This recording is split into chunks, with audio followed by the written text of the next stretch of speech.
This is being recorded, and we would ask you to please mute yourself.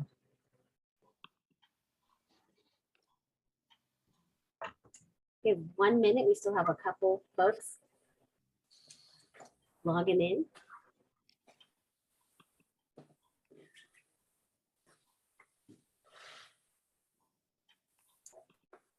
All right, welcome, welcome. My name is Erin Campion, and I am a patent consultant. I work in the Harrisburg and the Pittsburgh West office, and I'm here with Jennifer Craig. And we are so thrilled that you're joining us for Transition Tuesdays. This is the last part of our series. It's after the IEP. And we want to remind you of our mission at Patent. Hey, thanks.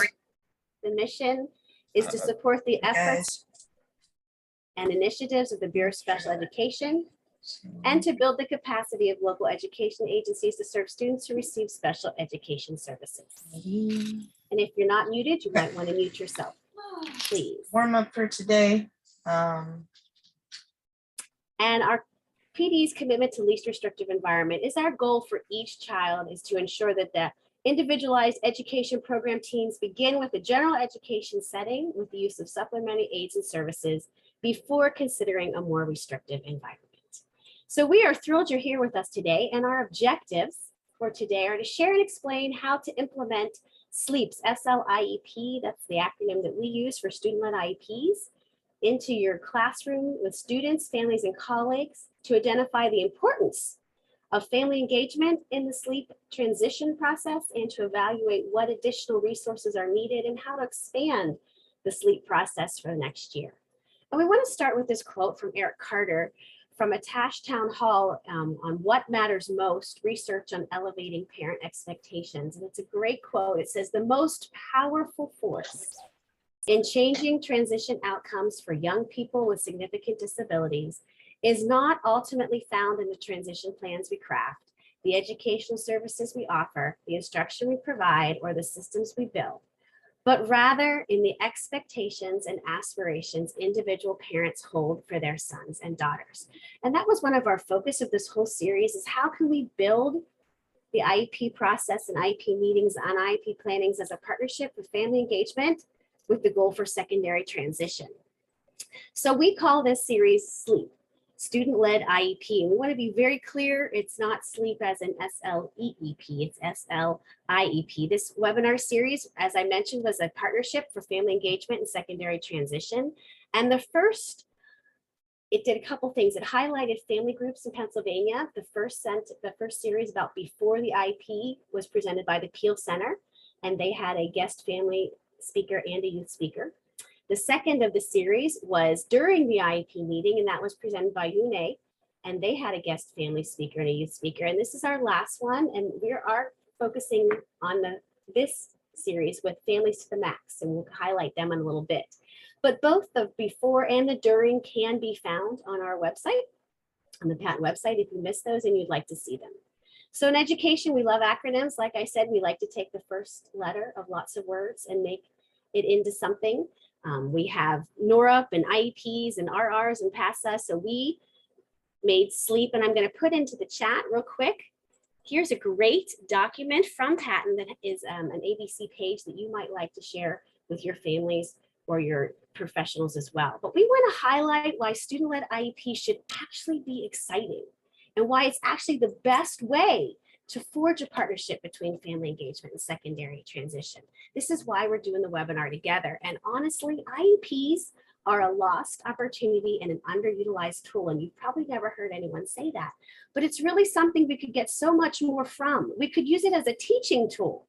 And who ever thought of an IEP as a teaching tool? But really, there's so much more that we could be doing with an IEP for family engagement, for student achievement, and especially for secondary transition.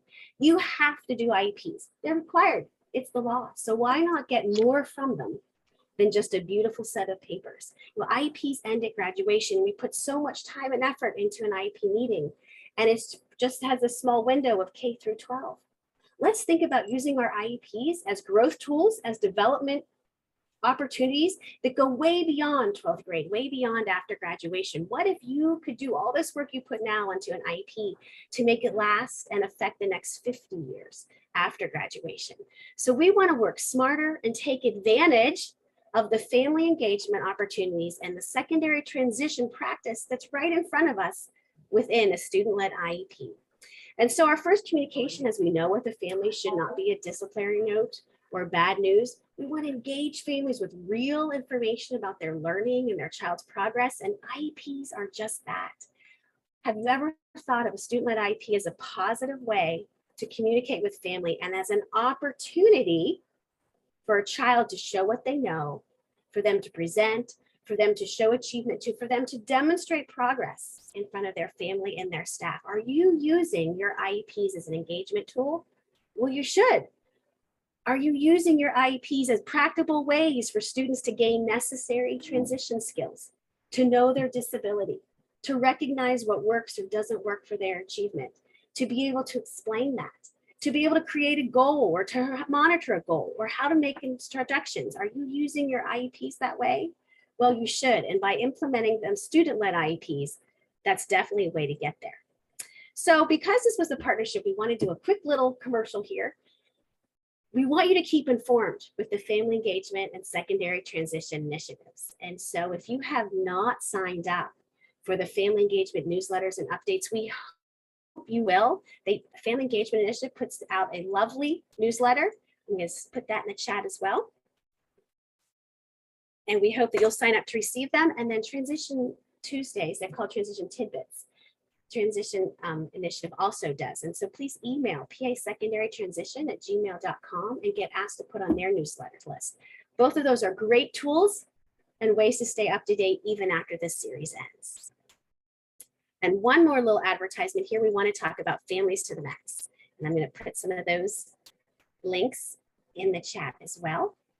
Families to the Max is the parent organization that we're highlighting in this one. Like I said, we did Peel the first one and UNE for the second one. And Families to the Max is the Pennsylvania Family Network. It's comprised of hundreds of dedicated family members, educational professionals, related service providers, community members, and young adults with disabilities. The network is coordinated through funding and efforts of the Families to the Max parent partners. It's a wonderful group that's based on several fundamental beliefs. And the first is that presuming competence and fostering high expectations. They have 5 courses that they offer to give.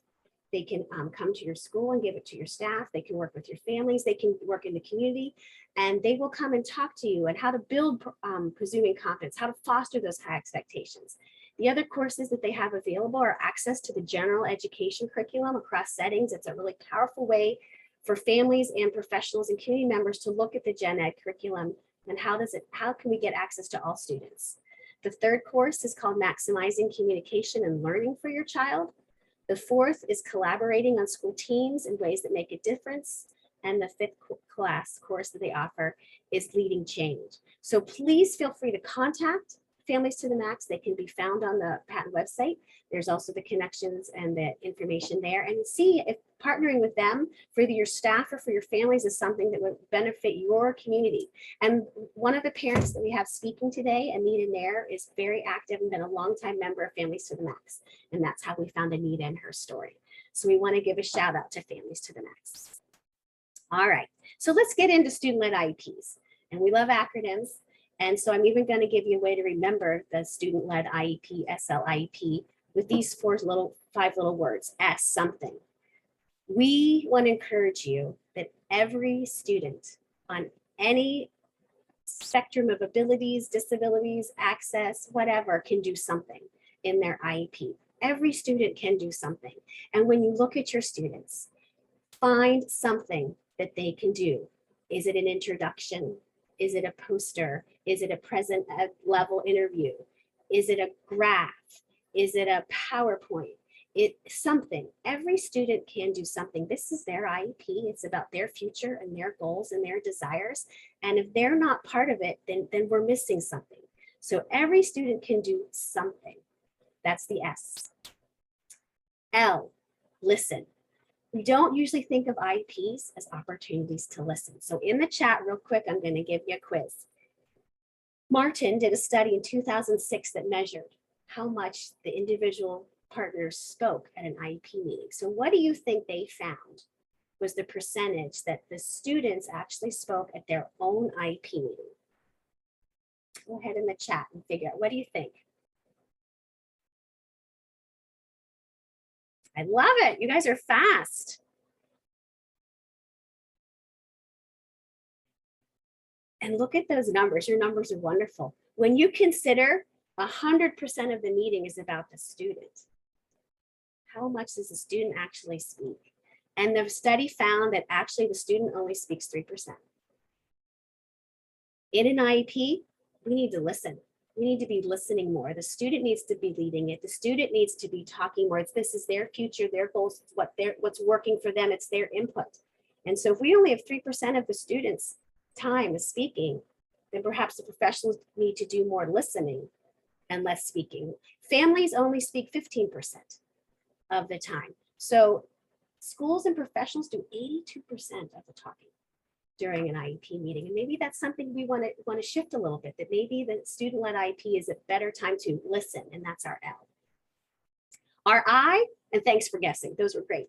Our I is for invitation, not isolation. We build beautiful teams in the IEP process. And we talk about it so often. It's an IEP team decision. Let's get the team together.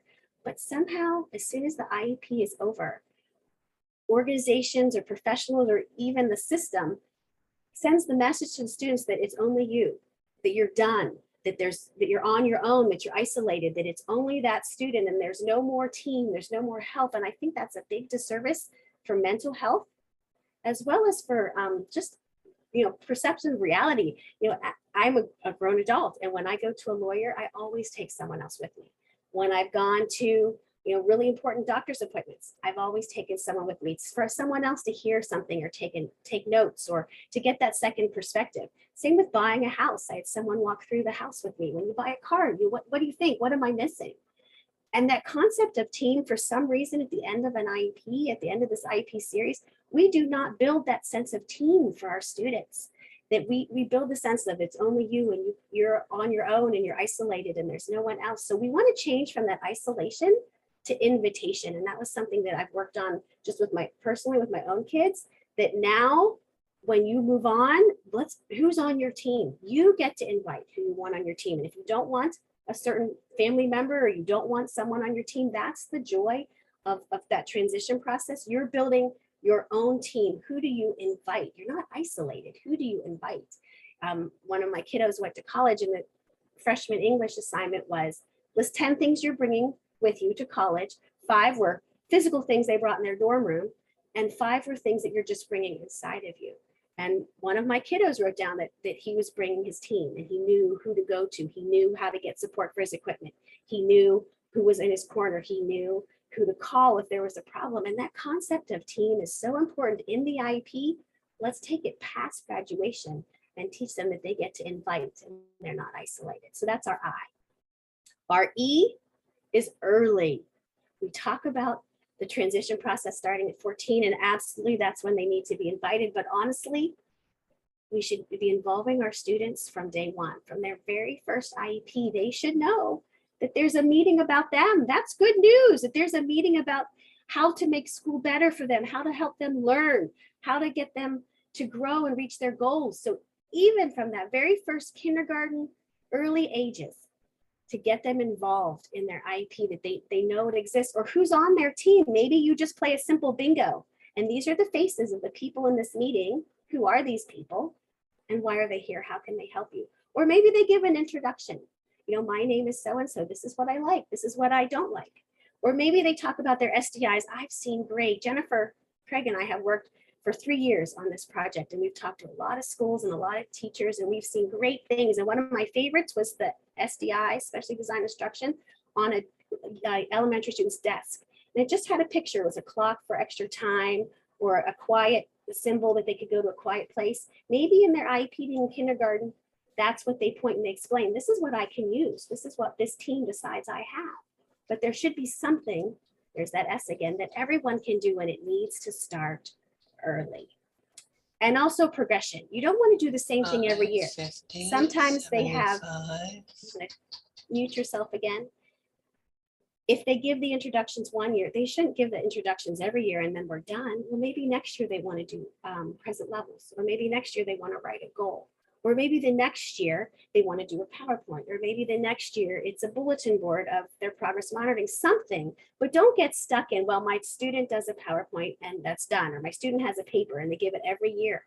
Use your IEP as a tool for them to show they're growing, to practice those interview skills. That's a great secondary transition skill, is interviewing. So maybe they interview a teacher for their present ed levels. So how does it grow? So when you think about student-led IEPs, there's something that everyone can do. Listen. Are you listening to the student? Are you listening to the family? Is the school doing the 82%?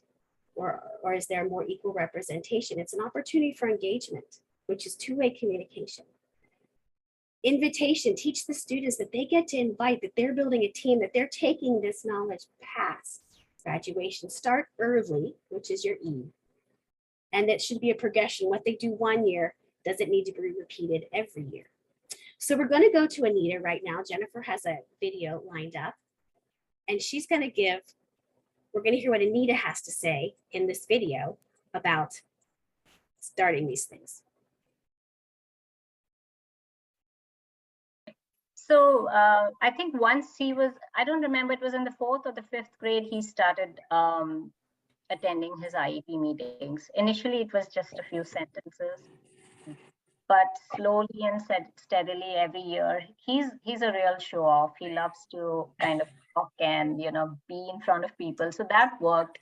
But the more we kind of work with him and kind of ask him, you know, think about what you want to be, what are your dreams, what are your goals, it helps him process that. And he is, I think he is invested in his future. It's not me deciding. Of course, we are his parents. We have to kind of look at the bigger picture for him. But I want him to lead, like, he's really interested in editing. So he takes the electives or the courses at school, which interest him. So I think that's really important for us to have him engage in his future as much as possible. He definitely has some needs, but he can sure think about, you know, like any other 16-year-old, I believe at this age, what would they, yeah. So I think it's, so 5th grade, if I look back, was like just a few sentences, but then 6th grade was a little bit more, 7th grade, 8th grade. So I think we are hoping as, you know, he gets older, you know, it kind of all falls in place, and, you know, he could at least articulate what he wants to do, what's working for him. It's good for him. Definitely. And what are some of the benefits good for him? What are some of the benefits for the whole team, do you think, by seeing him come to the IP, seeing him share, seeing him create and express all that? Have you seen any change in the team? Absolutely. I think they adore him, they love him, and they see the fruit of their hard work also.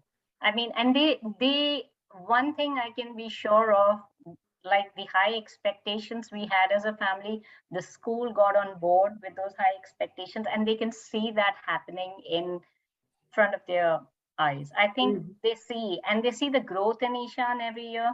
And I think that is really important for them to also see, because we are all human. We need that reinforcement, and, you know, it's working. I mean, I'm not saying if it wasn't working, we still have to meet and say, okay, you know, what do we do? How do we problem solve? Everything is not perfect. He really has a lot of things to be, I mean, his needs are there, but at the same time, I think the high expectations and seeing that it's, you know, he is really interested in doing things for him is working out. That kind of leads.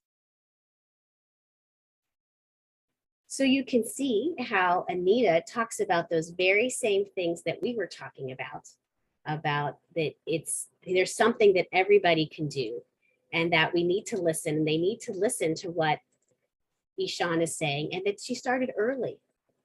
and that there's a progression, that it wasn't the same thing every year. So I hope that you'll keep that SLEEP, S-L-I-E-P, in mind, and that you'll remember these little phrases to help you build your SLEEP program. So how do you do it? Well, it takes practice, practice, practice, practice, practice. And there's so many ways in an IEP. Remember, think of your IEP as a teaching tool. I really hope that that'll change you. How can you teach something for transition for the rest of their life, even for their goals within their IEP? Is it setting up the invitations and giving introductions? That's a skill. That's an interview skill. That's a personal skill. That's one of those soft skills that we really need. Being aware of who's on your team and what their role is. Being able to explain your disability. That is something they'll take with employers and with organizations for the rest of their life. Are they practicing that now in their IEP, that transition skill to take beyond? And this is a great time to practice it. It doesn't just happen after they graduate that they'll be able to explain their disability or how it affects them. Use the IEP time for the students to practice that in that safe environment within that team. So they're used to being able to say, this is who I am, this is what I need, this is what works. How about present levels? Can they explain their present levels? You know, can they do a graph on their present levels? Can they do an interview with a teacher for their present levels? Can they make a video, something? There's also goal writing in IEPs. Students should learn and can benefit for life on how to write a goal. I was a nursery school preschool director for many years, and we started goal writing at age 4. And we had a goal of taking out 5 books from our school library. And we wrote down a goal. A goal is something you're not doing now. A goal is something that you want to do and that you know the steps to do it. And then we taught progress monitoring to 4-year-olds. We did the 4 slashes and then the line across when they reached 5. And we would write down when they took a book out, and we'd say, oh, look, these don't match. You don't have as many lines on yours as you need. Or look, you have more lines on yours than you need. That's goal writing and progress monitoring right there. And students need to know how to write a goal, and they need to know how to progress monitor. So maybe the student talks about that year or during that IEP practice. Specially designed instruction, I talked about that kindergartner that had that little on her desk that she could point to which of those specially designed instructions she wanted to. I need more time. I need to go to a quiet room. I need to be able to type something out. And knowing what works and what doesn't work, and being able to take that to an employer, being able to take that to a job interview, being able to take that to an organization when they're adults is huge. And the transition grid, once again, there are so many ways. Pick one of these and have the student practice how to present, how to explain, how to show, and communicate that with your families. Being able to say to a family, your child is going to explain their version of progress monitoring and their perspective of their specially designed instruction, or they're going to present an interview during this IEP meeting. We'd love for you to come. And even if you can't come, because remember, IEPs are not always at good times for families, we want to send this home so that you can see what your child's doing, so you can see what your child has to say about this. That's building engagement, and that's getting interest, and that's really changing the tone and the focus of the IEP from a us versus them or anything, combative, which it sometimes can get to. Let's celebrate what your child's doing. Let's look how your child is growing and have your child be the center. Yes, there's hard work. I'm not going to kid you. And there are some times where there's conflict.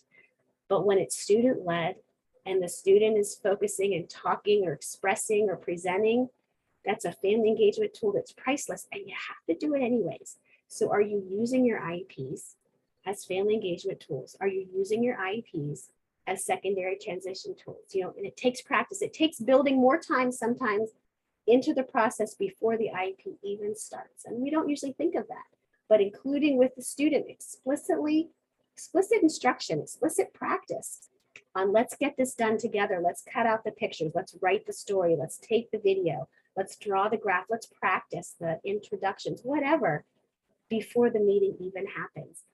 Guarantee that the outcome of the meeting and the tone of the meeting and the benefits of the IEP will far outweigh the pre-time that you put up into it. So we do have a video of Ishan. You met his mom, Anita, like I said. Here's Ishan, who's now in 10th grade, and what he does at his IEP meeting, his student-led IEP meeting.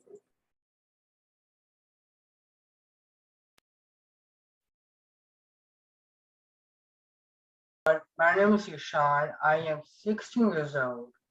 During my IP meeting, I talk about my vision for my life, so that my teachers and family can help me reach my goals. I am friendly and social, lit, hardworking, caring and respectful, easygoing, and work with others. I enjoy school with food, making and editing TikTok and YouTube videos, dancing like hip hop and Bollywood, singing, listening to music like Justin Bieber and rap, hanging out or FaceTime with my friends, traveling with family and friends. I am good at listening and focusing on my work, following routines and schedules, technology, iPhone cameras, Microsoft Teams, and whatnot, typing and texting. What works for me? Motivated by peers, good grades, and high expectations of me, giving me wait time of 5 or 10 seconds for me, pre-teach what I'm going to learn in class, vocabulary and work with visuals and videos, work and tests modified at my reading level, me be independent, giving me feedback and on my work to learn and improve, watch and model my peers, giving me choices to self-applicate. Goals for this year in high school: improve reading and math comprehension, join school clubs, making friends, explore what I want to study after high school, want to problem solve, work at Chick-fil-A. My activities are karate. I'm also a higher belt, but I want to become a black belt starting day, basketball, and then learn Bulgaria. These are my dreams. I want to be a famous rapper, be famous on social media, graduate from high school, go to college, get a job, go to Los Angeles, get a girlfriend, get married, have kids and a family.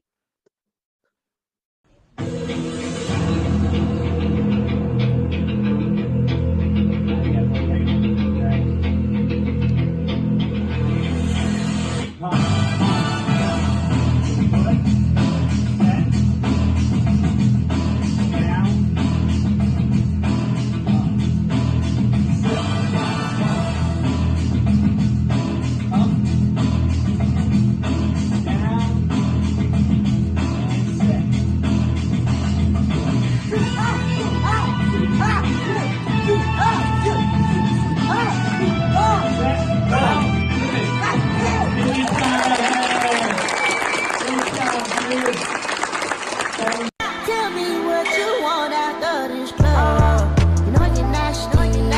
Don't move around in my house, you call a taxi. I'm picky with my women, I'm deciding. Call me to your crib and I'm sliding.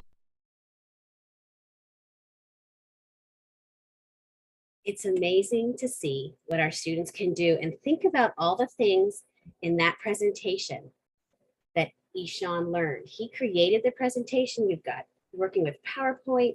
He was able to do some public speaking. He did some videoing. He did some editing. He talked about what worked, what didn't work, all in his IEP. They use that IEP as a huge teaching tool for skills and things that he's going to need. And what a tone it set for the meeting, because it's about him and he did it and he comes, and you heard how Nina talked about that he started early. That doesn't just happen the first year. It starts early. So what are the things you can do after an IEP? Well, how about progress monitoring? as a tool for family and student engagement.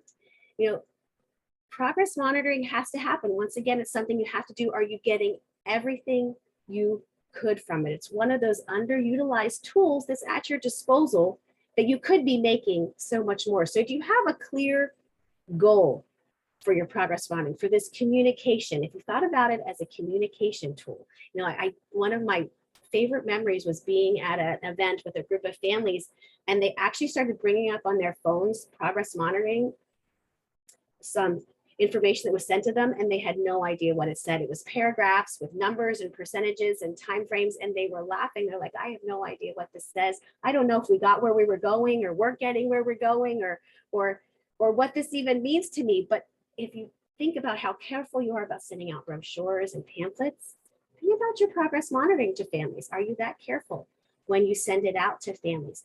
Does the student and the family understand the information? And the caveat is, can they explain it for themselves? This is about the student. Could the student say, this is my goal and this is where I am? Maybe you need to make it a visual. Maybe you need to go over it with the student. Maybe the student needs to be able to go home and explain it to the family member. But if the student can't understand it and the family can't understand it, then why are you sending it? Is it clearly linked to the IEP in a meaningful way? You know, we don't want to just send words home. We want to get the most out of it. Know your audience. Know your audience. Make sure that it's appropriate for them and that it's very clear. Maybe it should be an infographic. Maybe it shouldn't be those paragraphs. We talk about in the IEP, someone who's there to interpret the data. Well, maybe we need someone to interpret, or you as a school, we as a school need to interpret the progress monitoring so that it is understood by everyone. So think of it, how are you reaching out with your progress monitoring? When we send information home to families, we try to do it with a variety of means and methods and appropriate terminology. Maybe we need to think about the same thing in progress monitoring. Can you make a 2-minute video explanation of what it is and send that home? Or can you practice with the students so that there's some questions? Can you give a voicemail or something instead of the paragraphs with all of the percentages and the time frames? Is there a way to give feedback? That's an important part of family engagement, is that two-way communication. Is there any feedback built into your progress monitoring? And the feedback should not be a group of families reading them and going, I have no idea what this says. But you know, do you understand what it is? And think of progress monitoring in terms of secondary transition as well. The student knows where they're headed. Can they tell the team what's working? Maybe I didn't go as far as I should have. This is why, this is what I need. Or look, I did really well. This is what's working for me. And are we using progress monitoring for student-led IEPs as a mode of family engagement? And for secondary transition, a lot of times we send it home and cross it off the list, but I really challenge you to think about your progress monitoring and what you're getting out of it. Just things to think about, make it available in different methods and times. For families, avoid jargon and abbreviations, avoid hidden verbs, noun strings, define your terms, all things we talk about in terms of brochures and letters. We don't usually think about that in terms of progress monitoring. Place your words carefully, make it visual, get the feedback. So progress monitoring is a great way, is a great opportunity to build family engagement in secondary transition if you do it well. If you're clear about why you're sending it, who understands it, and what you want them to do with the information. Another tool after the IEP that can build family engagement and help secondary transition is to create and distribute a debrief to all team members. And we capitalize the letter all because it's not just for the family members. For most of my career, I was a general ed teacher, and I was chosen to be on a lot of IEP meetings because I did a foreign language, and that was just my joy. And I would have loved someone in the special education world to ask me what I thought about that IEP meeting, because I had really different perspective and really different vision and maybe different feel from it afterwards than the special ed personnel did. And I'm sure the families have a different feel, and sometimes the youth definitely have a different feel. Does anyone ever ask? We have this huge meeting that's so important. Is there ever any follow-up? Do you ever ask for feedback on main points? Or how did it make you feel? What are your afterthoughts? What ideas do you have for the rest of the year? Was there something in this IEP meeting that surprised you that you didn't think about before? Or is there something that you thought of afterwards. I don't always have my moments of genius right in the meeting. And sometimes it comes a couple of days later. And are you getting any of that data back? You have to have the IP meeting. Are you getting data from it? Are you building your program from it? Do you have a debrief for everyone that was there? And it doesn't have to be long, 4 or 5 questions. You know, call in, fill out a Google form, you know, make a quick video of yourself, send it a video, anything. Also, it's a great way to check for mutual understanding. And we're going to see a video from Anita in a minute here. And this was something that I do with my children as well. Sometimes you don't always hear the same information in an IEP meeting. I heard that I was supposed to do it, and you heard that you were supposed to do it. And there's a conflict there, not because of any issue, but because there was a misunderstanding. So if you're sending out a little notes or a summary or cliff notes of highlights on who's responsible for what and what next steps are, sometimes you avoid problems just because you've sent out that cliff note version. So think about that debrief after the IEP meeting. Real short, lots of opportunities on how to do it, but gather the data and look at the data. So now let's look at what Anita says about after the IEP meeting.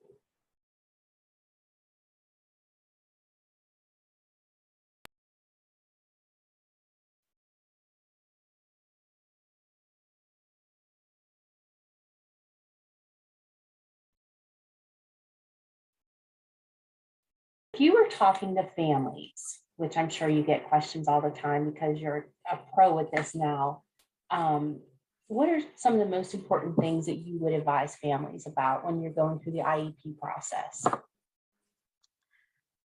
Of course, before the IEP, I would prepare in the sense, look at what's working and what's not working. I have my notes throughout the year, and we do meet and communicate with the team regularly, but definitely during the IEP, when the entire team is there to problem solve and collaborate for his programming for the next entire year, we make sure that we kind of let the team know like what's working and what could change. And I think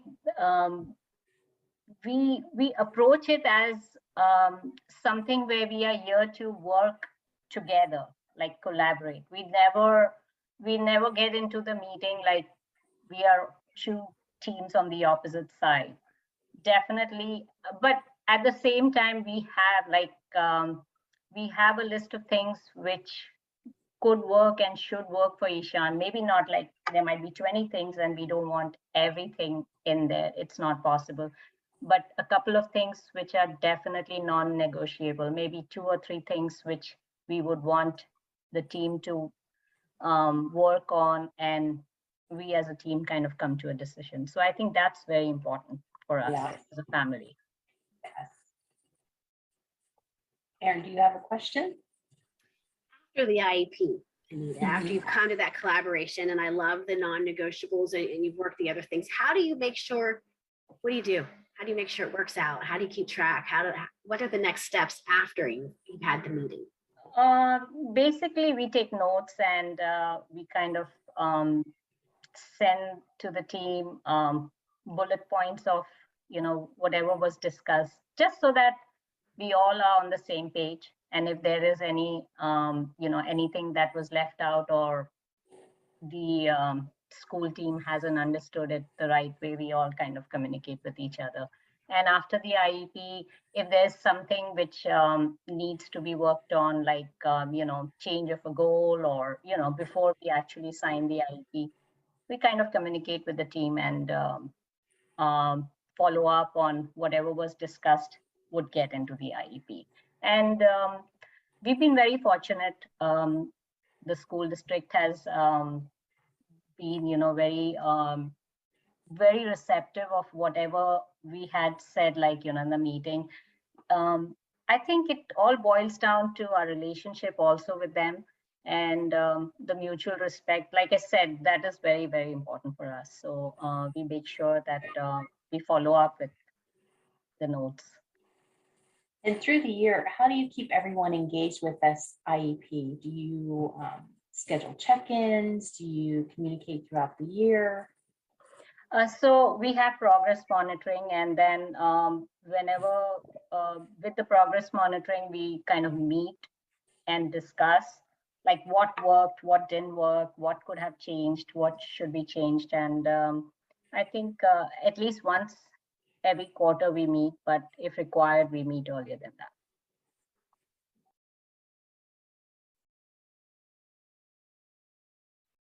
So Anita, they take notes and they use their progress monitoring and they follow up, how did it go? And I think one of the last tools that you have at your disposal are your report cards for teacher comments. And the beautiful thing about report cards, once again, you have to do them. So you're getting the most of them. And it's for everyone. It's not even just a special education things, but you have this opportunity for family engagement every 9 weeks, and you can make it personal and link to their learning. You can list something that you've caught, something good, something about their learning, something about their growth and their development as a comment. So I'm a language major. I did the math. I have one kid. They have 7 teachers in a year in high school for 9 weeks. So that's almost 30 opportunities that a school has to reach out to a family to say something about their skills or their transition or to make a connection. Within 4 years of high school, that's 120 opportunities that school personnel have to reach out to a family member. Now, I had 4 kids. So if we take that, that was 480 opportunities that came to my house to reach out to my family. The report cards have to come. Are you utilizing them for those comments, for those reach outs, for building that engagement? In all of those 480 opportunities, I had 1 teacher reach out in the comment section of the report cards. And it changed how I taught, because I was so moved. I could see how powerful that was for that 1 teacher to make some comment about one of my kids' learnings, that I started doing it for all my students. And sometimes it was hard, and I was down to the end of the 9 weeks, and I'd carry a card with me with the 4 or 5 kids that I needed to write something about. And sometimes it was a conversation I would have with that student. I'm like, oh, I need Johnny. I need to write something about Johnny. Johnny, what do you want to be when you grow up? Why are you taking my class? I taught foreign language, which was not always an easy link. And I could say, you know what, you want to be a scientist, and scientists take apart words. And that's what we're learning in this class, this foreign language class. Or I'd meet someone in business. I want to be a business professional. I'd say, well, you know what, you might not think my class affects yours and links to yours, but learning about different cultures and learning about different perspectives and being open to what you're used to and that someone else might be used to something different, that can really help you in your transition into your job. And I would write that on the report card. They're interested in business, and I'm glad they're in my class because this will help them be aware of other cultures. These are great opportunities after the IEP to reach out and talk with families, build engagement, and to use them as transition tools. So our last set of videos is a different family. We enjoyed Anita and Ishan. Now we're going to meet the Nace family. And they have some things about things they took from the IEP, and he took them directly to college. And he's going to talk about what he did during his IEP meetings, his 504 plans, and how it went directly to his goals for college and post-secondary education.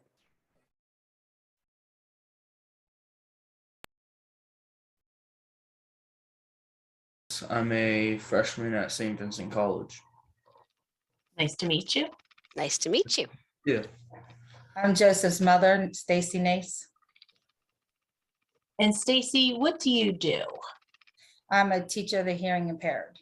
Very nice. And what brought you guys together today for this meeting? We talked about having an IEP and transition planning. Could you tell us a little bit about how you went from high school to college and some of the things that you needed to do? Well, in high school, I didn't get my 504 until I was late in my junior year. So most of the teachers had experience with FM systems, so I didn't have to worry too much. But when I reached college, most of the professionals didn't. So I put together a PowerPoint explaining how to use an FM system and explaining what auditory processing is. And then they were very thankful.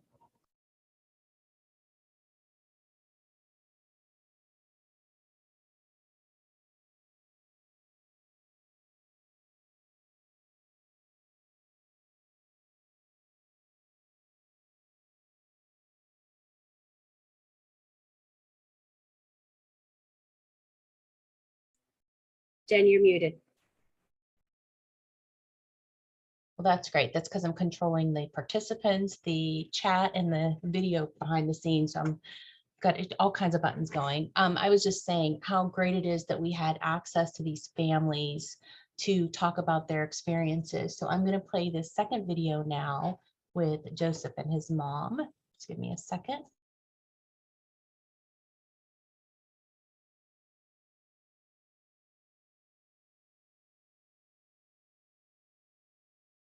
We're going through this process to get Joseph on a 504 to get him services. What kind of things did you encounter? Do you have any problems? So do you have any advice for parents that are just going through this now? Well, the only thing I would recommend is that you advocate for your child. Make sure you're there every step of the process and start early. The earlier you start, the better information will be provided for your child and for you. You have to basically contact the academic support department and discuss your accepted SDIs, because the same SDIs that are offered in high school are not offered in college. And you want to make sure that you get the assistive technology that your child is used to using within that school district. Talk to your audiologist before you leave, get the company's name, get the device model to make sure that they actually order the correct device, and give them ample time to order it in so that at the start of the school he has it available for them. And then I would think too that if you're going to do the PowerPoint, make sure you get permission from the academic support team before you send it out to the professors.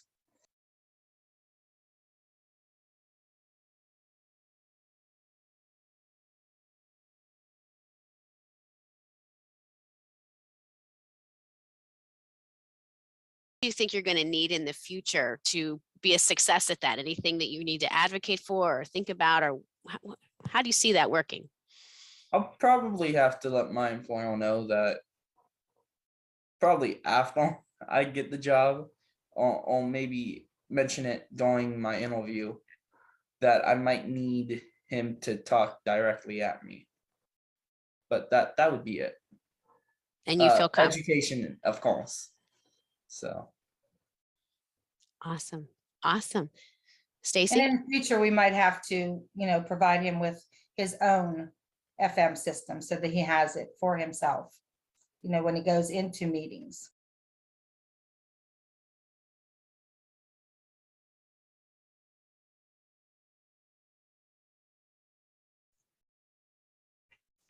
Okay, I'm going to finish this up. Just let me share my screen again.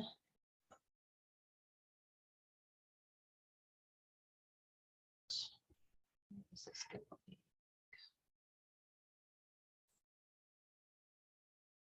Erin, can you share your screen for the last couple? Oh, thank you. Thank you. Thank you. Okay, we're going to move on. Okay, so I'm just going to finish up with those videos, the action steps. So what do we need to do to give the student kind of ownership of this? We want to make sure we give them time to create, design, and interview. Some things to think about. They could just do the invitation to the IEP when they get started. You saw a great PowerPoint by Sean. You could make a video recording, and depending on the student's age or level, maybe they're going to do a drawing for their IEP participation. Our younger ones can even start out just doing a simple introduction, introducing themselves to the team. Maybe even introducing their parents to the team would be a good way to start. The other thing is you really want to build in direct instruction time. We can't expect our students just to be able to go into these meetings without practice, right? We want them to have practice. They need to learn the skills before they go in. And we always want to think about them incorporating self-advocacy into everything they do. The B, practice, practice, practice. Really let our students take the lead. Let them talk about their likes and their dislikes. I mean, Ishan is an amazing student. He gives you chills when he's on the PowerPoint. He's talking about himself. Really makes you think about all of the things he can do. And then have them describe and talk about what do they need to be successful and discuss their future goals. It's so important for them to discuss what they want in the future and what they see themselves doing. And then one thing I would always suggest doing is maybe giving them a signal, maybe a visual signal or something, if they're becoming overwhelmed in this process, something, it could be just a little, a head nod, a point to something on a paper that, hey, this is getting to be a little too much. I need you to take over, give them an out so they don't get overwhelmed.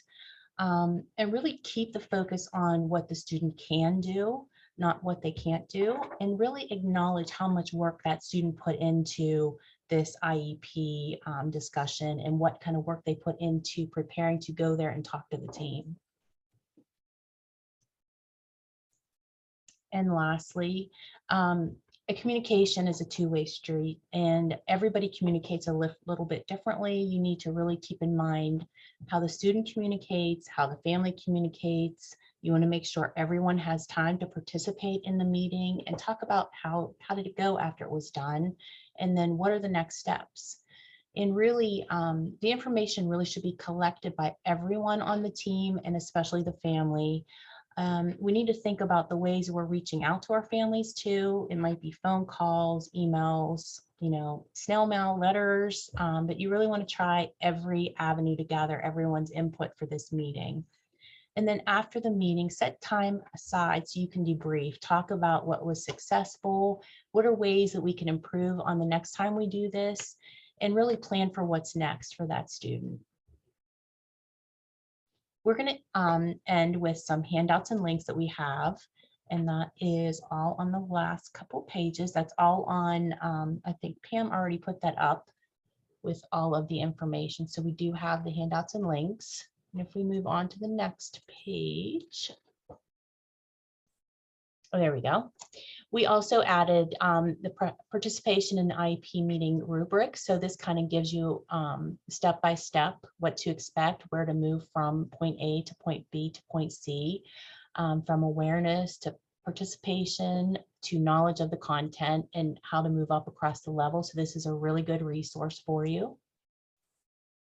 And then here are our references. And if you guys have any questions, please, turn your cameras on, turn your mics on. You're allowed to talk now. We'd love to hear questions or comments about our families, how great they were, and how much we really appreciate them, sharing their stories with us.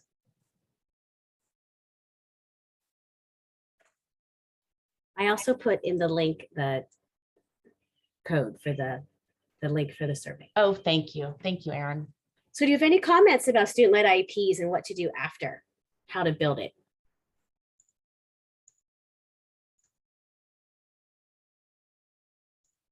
We hope you have something to take away. Remember that a student-led IEP, you can do something, you have to listen. We're building invitation, you start early and it's always a progression. And then Jen gave you the ABCs of how to do it, that you, A, it's an action step, B, you need to build it, and C, there's communication. The link is in the chat for the act. Go ahead. And I was going to say another really good resource, if you're thinking about doing that, kind of goes from the start to building, is the toolbox for self-determination that's on I'm Determined. If you go on that website, there's a really good resource on there that gives you different levels of participation, from very, very simple to more complex ways that the student can participate. But it's kind of like an easy cheat sheet to get started. And so just as I'm looking at the chat, all of these handouts, the PowerPoint and that rubric are listed on the training calendar where you signed up for this event. If you go back to that, we put the PowerPoint there, we put links, a page of links there. We also put the rubric. So it's all right there. And there's no code for this one. You need to fill out the survey and it will exit if you have the survey link. We would love to see this implemented with every teacher. Feel free to contact Jennifer or myself. We'd love to talk to your school or to your families. We've worked with several IUs in several districts on doing this, and we've been working on this for 3 years. So we'd be happy to speak with you and give you tools. And if a student's goal is attendance, so we put that into an IEP, that's an IEP team decision. We love those team decisions. Going through the chat here. Yes, thank you to our families. The families were great. I think conversations with your district and how do you change how we look at an IEP meeting? How do we get more from an IEP meeting? Meet with your team, meet with your special ed director and say, we would like to use this IEP as a family engagement tool, as a secondary transition tool. We'd like our student to be a part of it. We'd like to ask our student, what would you like to do this year? Would you like to make introductions? Would you like to talk about what you like or don't like? Would you like to make an SDI card?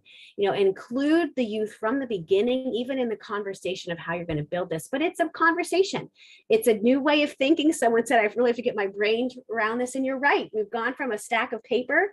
For many people, that's all an IEP means, is a stack of paper, to a real experience, to a real teaching tool.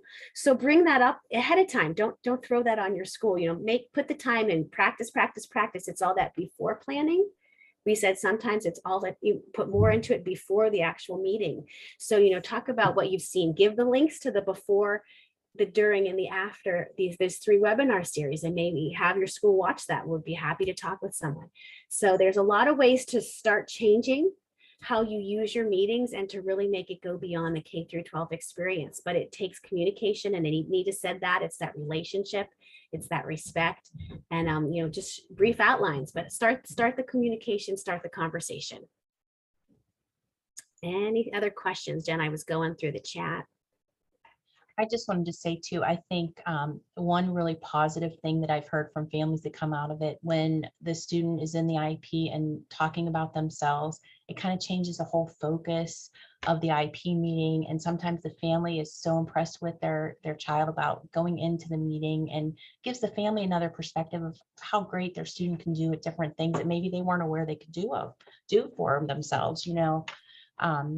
It's just a great opportunity for them to show all of their great things that they can do. And I think in the research, Jen, I have found that not only is a student-led IEP good for the student, but it's good for the family to see that, but it's good for the staff because it takes some of the pressure off. It makes a different tone. It sets a whole different focus of what we're here to do. And we're here to work together, and we're here to unite. And I think that it's good for everyone. They have better attendance as student-led IEPs. Families, they see it as an event and something that they want to be a part of it. And, or even being able to send the student portion home, that they get to be involved, even if they're working double shifts and they can't be there. Yeah, and there was a question, how early in the student's education can we have them present in the IEP in their own way? And like Erin said, at their first IEP. I mean, start in kindergarten, wherever that starts, you start including them in their IEP, and it's baby steps. Might just be coming in and saying hello the first time, and then you just keep building on it. Just knowing that meeting is what the meeting's for, and that it exists and it's about you, is a great thing. One of the comments was IEPs are way more fun when students are involved. And I think very rarely do you say IEPs are fun, but you're right, they are fun. They're exciting. They're not sleepy. Even though we call them sleep, when it's a student-led IEP, they're nothing, but they're not at all sleepy. All right, well, thank you very much. We are perfect on time here. It is 3 o'clock. Thanks for joining us. Like I said, the before and the during are archived on the Patent website.